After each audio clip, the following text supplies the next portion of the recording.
Magandang gabi sa iyo, Kuya Bari.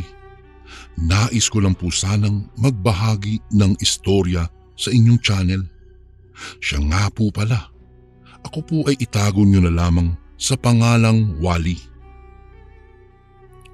Ang kwentong ito ay naging karanasan namin ng aking pinsang tawagin na lang natin sa pangalang Francis.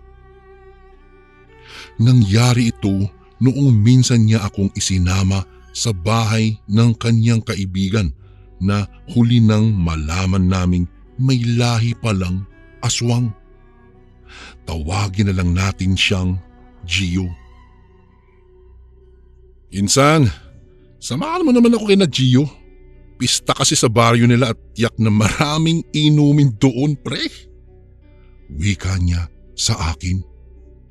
Nung una ay nag-aalangan ako. Kung sasama kasi ako sa aking pinsan ay wala akong kakilala maliban sa kanya.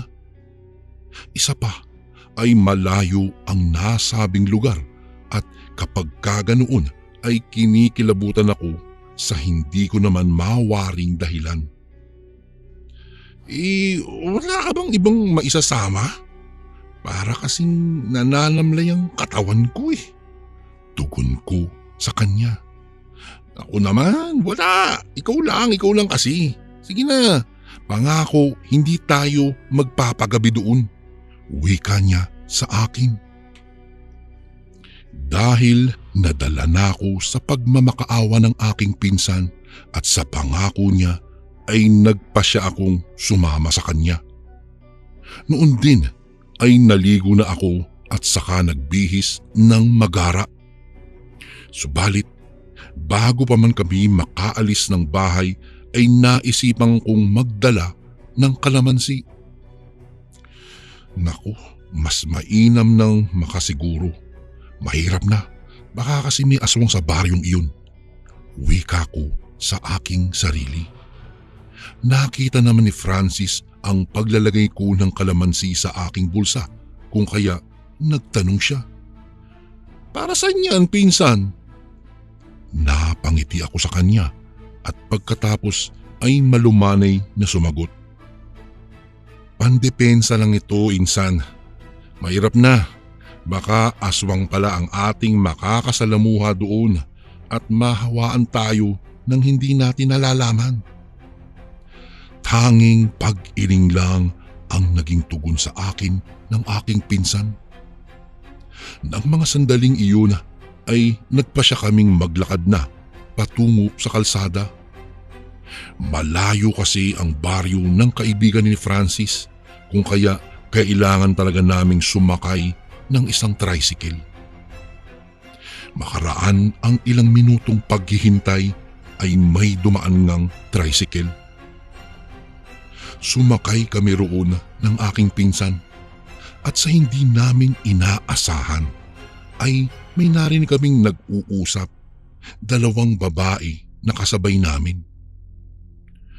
Alam mo, Mari, simula nang maranasan ko ang makakain ng karne ng tao sa pista sa isang baryo ay hindi na talaga ako pumupunta sa mga pista. Wika ng isang ali.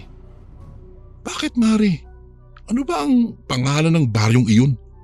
Tanong naman ng isa pa. Pareho kaming nagulantang noong mga panahon na iyon nang malaman namin ang tinutukoy pala ng ali ay ang baryong nais naming puntahan. Napatingin ako sa kanya at maging siya ay parang hindi rin makapaniwala sa nangyari at narinig namin. Balak ko pa sanang tanungin ng ali kung totoo ba ang kinikwento niya, ngunit nasakto ring bumaba na bigla ang dalawa. Noong mga panahong iyon ay nanahimik na lang kami ng aking pinsan. Nagpalinga-linga na lang ako sa paligid noong magsimula na kaming tumahak ng lubak-lubak na daanan. Malapit na tayo. Naghihintay na sa atin si Gio sa isang tindahan doon daw malapit sa kapilya ng kanilang baryo. Saad sa akin ni Francis. Makaraan lang ang 1 oras ay nakarating na kaming dalawa sa nasabing baryo. Pagkatapos naming magbayad sa driver ay tumungo kami sa simbahan. Dahil hindi namin alam kung saan banda iyon, nagpasya kaming magtanong-tanong sa mga taong nakakasalubong namin. Ate, saan ba rito ang kapilya ng baryong ito? Tanong ng aking pinsan sa aling nakasalubong namin. Noong una ay hindi tumugon ang ali sa amin. Tiningnan niya ang aming mukha at pagkatapos ay parang sabik na hindi ko naman mawari kung ano ang dahilan. Sa banda roon, dumiretso lang kayo at makikita nyo na iyon. May katabing tindahan, malapit lang yun doon basta. Wika niya. Kahit na nag-aalangan kami sa sinabi ng aling iyon, ay nagpasalamat na lang kami at saka nagsimulang tumungo sa tindahan kung saan naghihintay sa amin si Gio. Habang kami ay naglalakad, kapansin-pansin ang mga pagtitig sa amin ng ibang tao. Para kasing may binabalak silang masama sa amin. Pagdating namin sa tindahan ay naroroon na nga ang kaibigan ni Francis. Ipinakilala niya kami sa isa't isa at naglakad na kami patungo sa kanilang bahay. Noong makarating na kami sa bahay ni Gio, ay niyaya niya kaming kumain. Kahit na medyo nandidiri ako sa masangsang na amoy na aking nalalanghap, ay hindi ako tumanggi sa pagkain. Mga pre, pagkatapos yung kumain mamaya, huwag muna kayong umuwi Iinom tayo. Sayang naman ang binili ko kung hindi ito maiinom ngayong pista. Nakangising wika ni Gio. Dahil napatango ang aking pinsan, ay wala na akong nagawa. Batid kong hindi masusunod ang ipinangako niya sa akin na kami ay kaagad na uuwi at hindi kami magpapagabi sa nasabing baryo. Iyon nga po, Kuya Bari. Pagkatapos naming kumain ay agad na inihanda ni Gio ang mga basong aming gagamitin at ang iinumin namin. Noong mailapag na iyon sa mesa ay muli siyang nagpaalam. Mga pre, sandali lang at kukunin ko ang pulutan natin. Wika niya sa amin. Noong mga panahong iyon ay nahiwagahan ako kay Gio. Para kasing kumislap ang mga mata niya nang wikain niya iyon.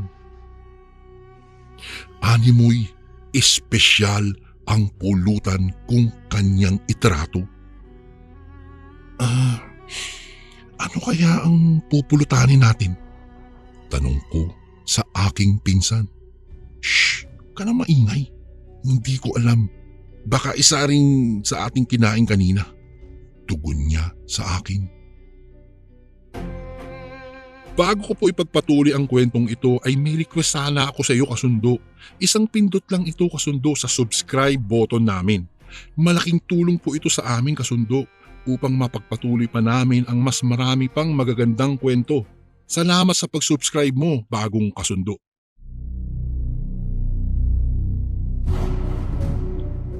Natigil lamang ang aming usapang magpinsan noong makita naming papalapit na si Gio sa amin. May dala siyang 2 mangkok na puno ng putahing hindi namin alam. Pagkalapag niya ng mga mangkok sa mesa ay nagwika siya. Mga pre, alam niyo bang masarap ang karning ito? Alam niyo bang nagmula pa ito sa probinsya ng aking tiyahin at ipinadala niya lang dito sa bahay nang malamang niyang magpipista rito. Pagkukwento niya. Pare, ano bang karne ito? Tanong ni Francis at saka nilanghap ang usok na nagmumula sa pulutang iyon. Yan ay karne ng usa. Tikman nyo at sigurado akong mamamangha kayo dahil amoy pa lang yan ay nakakatakam na talaga. Sa winikang iyon ni Gio ay agad na kumuha ng kutsara si Francis at saka tinikman niya iyon. Hay, masarap nga. Oh, tikman mo pinsan. Wika niya nang matapos niyang maisubo at tikman ang karne. Nang mga panahong iyon ay nag-aalinlangan ako. Unang tingin ko pa lang sa nasabing karne ay alam ko hindi iyon karne ng usa dahil minsan na akong nakatikim ng karne noon. Francis, sige lang. Hindi naman ako madalas mamulutan talaga eh. Tsaka mas gusto ko yung puro inumin na lang. Wika ko sa kanila. Dahil sa naging tugon ko ay napatingin sa akin si Gio. Napalunok ako ng aking laway nang makita kong medyo mabalasik ang pamamaraan ng kanyang pagtingin sa akin. Dahil doon ay nginitian ko na lang siya at ibinaling ko na lang sa aking pinsan ang aking atensyon. Noong una ay naging maayos naman ang aming pag-iinuman. Ngunit nang magsimula ng dumilim ang paligid ay biglang parang nagbabago si Gio.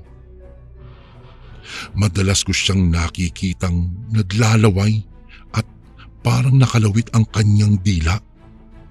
Inilalabas niya kasi ito nang hindi ko alam kung bakit. Hindi ko alam kung dahil lang iyon sa kalasingan niya.